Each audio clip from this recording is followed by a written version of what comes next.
Welcome to Literary Insights, where we delve deep into your favorite books, one chapter at a time.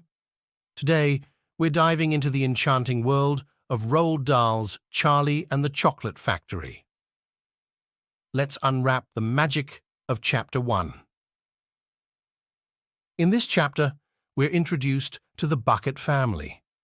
Living on the edge of a great town in a small wooden house, the family consists of 6 grown-ups and our protagonist, little Charlie Bucket.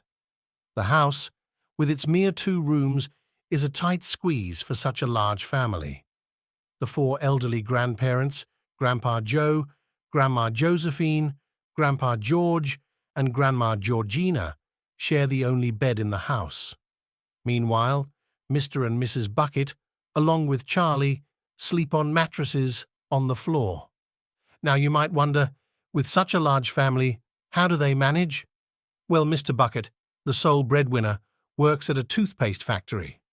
And what's his unique job? He's responsible for screwing the little caps onto the tubes of toothpaste.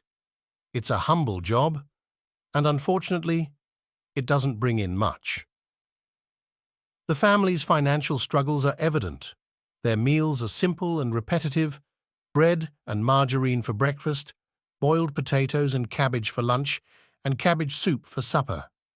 The cold winters are especially challenging, with freezing drafts making their living conditions even more uncomfortable. Amidst these hardships, there's one thing that Charlie longs for more than anything else: chocolate.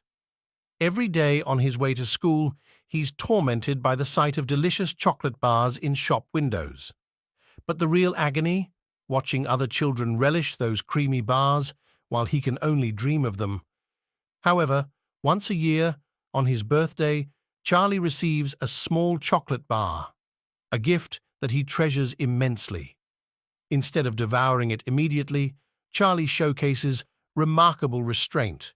He places the bar in a wooden box, savoring the anticipation and prolonging the joy. From this chapter, even if Dahl hadn't explicitly mentioned their financial situation, the signs of the Bucket family's poverty are clear: the cramped living space, the lack of beds, the simple meals, and Mr. Bucket's modest job. It paints a vivid picture of a family doing their best amidst challenges. Chapter 1 sets the stage for a tale of dreams, hope, and the wonders that await.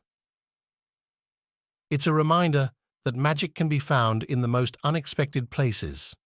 That wraps up our deep dive into the first chapter of Charlie and the Chocolate Factory. Stay tuned as we continue to explore the mesmerizing world crafted by Roald Dahl.